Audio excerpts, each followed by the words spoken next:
Bonjour à tous ceux qui nous écoutent en ce moment. Nous sommes en classe de première au groupe scolaire Tchétchoua où, depuis un bon bout de temps, nous intervenons sur les fondations superficielles. Et aujourd'hui, nous allons aborder le thème des études des semelles isolées. Et là, le plan de travail, nous allons vous donner une définition, les critères de choix d'une semelle isolée et le dimensionnement d'une semelle isolée sur forme carrée à semelle rigide. Donc, comme définition, nous allons retenir ici que une semelle est isolée. Une semelle est isolée lorsqu'elle est réalisée à des points uniques sous des poteaux. Comme critère de choix, on utilise régulièrement les semelles isolées lorsqu'on a affaire à un système semelle poteau poutre plancher. Comme dimensionnement, nous avons opté une semelle rectangulaire avec glacis et patins. Et nous avons affaire à une semelle rigide. Là, la charge appliquée sur notre poteau est à 30 000 décalnewtons. La contrainte du sol est à 2 bars. Là, les dimensions de notre poteau est à... Il y a l'autre côté de A qui est à 20, l'autre côté de B qui est à 15 cm. Et le diamètre des aciers porteurs au niveau des semelles est à 12 mm. Comme travail à faire, nous allons calculer la surface d'appui S. Nous allons calculer les dimensions A et B de notre semelle, les dimensions d'appui de notre semelle. Nous allons calculer la hauteur totale de notre semelle et nous allons calculer par la suite la hauteur du patin suivi du glacier.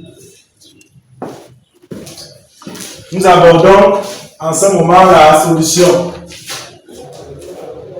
Donc voilà les éléments à calculer. Abordons donc la solution.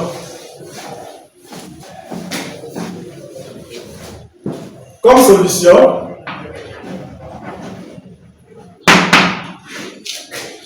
en 1, il est question de calculer la surface d'appui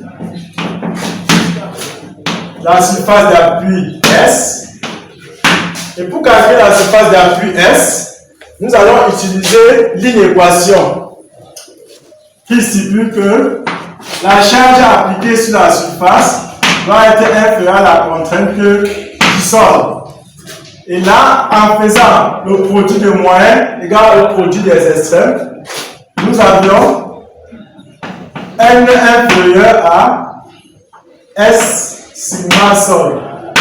Donc S sera supérieur à N sur la contrainte du sol. En application de S sera supérieur à 30 000 divisé par 2. Ça va nous donner 15 000 cm². Voilà donc le calcul de notre surface. En 2, il sera question de calculer les dimensions de la semelle. Les dimensions de A et B. A et B constituent les côtés de notre semelle. Donc S, pour calculer, nous allons prendre l'hypothèse que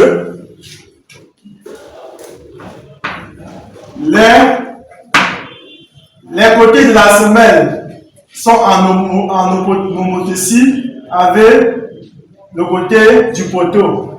Donc, comme principe d'homothétie, nous aurons A sur petit a, grand B sur petit b, égale à K qui est le coefficient d'homothétie. Cela implique quoi? Cela implique donc que A sur petit a égale à K et B sur petit b égale à K. Cela implique donc que grand A égale à A multiplié par K et grand B égale à B multiplié par K.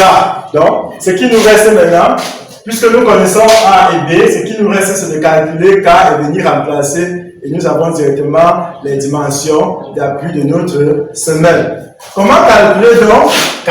Calcul de K. En utilisant les résultats de K, de S, qui était à 15 000, nous remplaçons S par la formule qui dit que A fois B est supérieur à 15 000. C'est bon pour tout le monde? Remplaçons donc A et K par leur valeur, n'est-ce pas? En remplaçant K et K par leur valeur, cela va nous donner AK multiplié par BK supérieur à 15 000. Donc K au carré est supérieur à 15 000 divisé par AB, n'est-ce pas? Or A c'est 20, n'est-ce pas? B c'est 15, ça fait 300.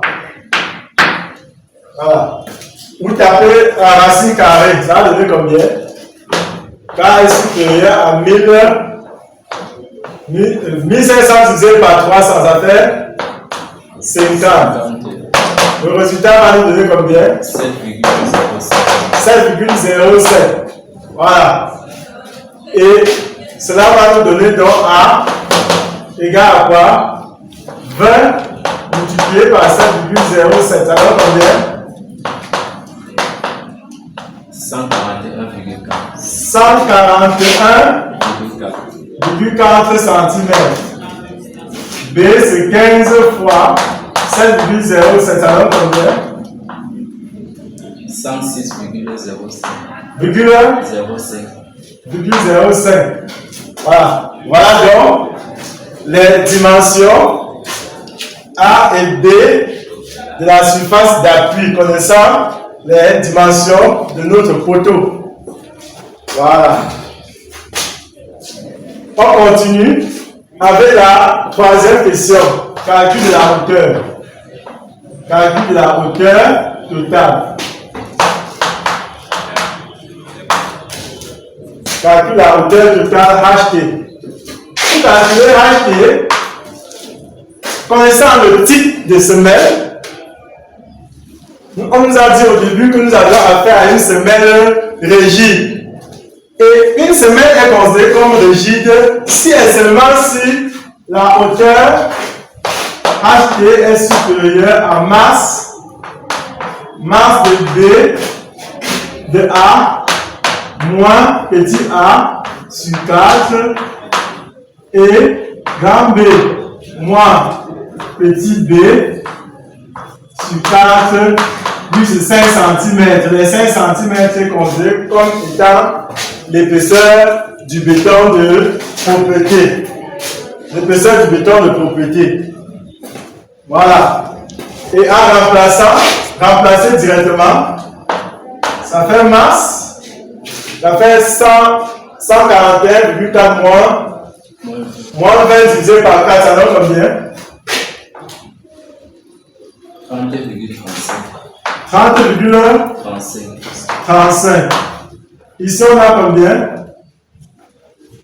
106, moins 15 divisé par 4, ça donne combien?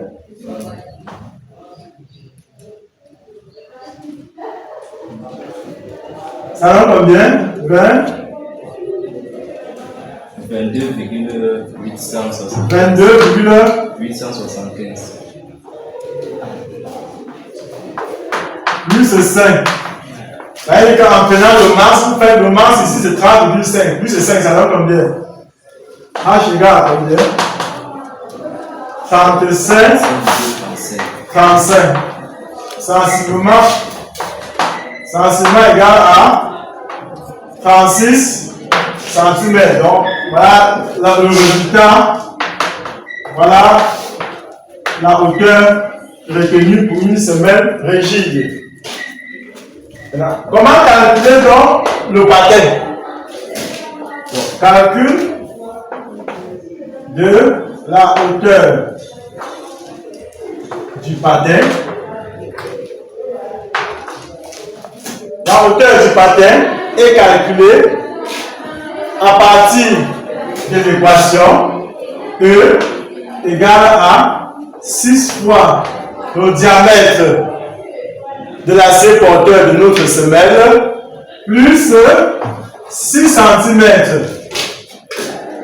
Implique donc que E sera égal à 6. Le diamètre des armatures porteurs pour la semelle est à 12 mm. Donc on aura fois 1, en centimètres plus 6, alors combien? 13, combien? 13,2. 13,2 cm. Voilà comment on calcule la hauteur. Voilà comment on calcule la hauteur. Alors, comment calculer donc la hauteur du patin, du glacis? Hauteur du glacis. Regardez, la hauteur du glacis égale à la hauteur utile. La hauteur utile c'est 30,35 moins la hauteur du patin. 13,2. Ça donne combien? 17,15. 17,15 cm. Voilà donc l'objectif de notre travail qui était de calculer la hauteur, de calculer la surface. En conclusion, ici on a combien? 141,4. Ici on a 106,5. Connaissant A et B. Là on a calculé la hauteur et on a calculé la hauteur du patin. Voilà donc l'objectif. Donc la semaine prochaine, nous allons continuer avec le dimensionnement d'une semelle isolée, cette fois-là sous forme carrée. Je vous remercie et à la prochaine.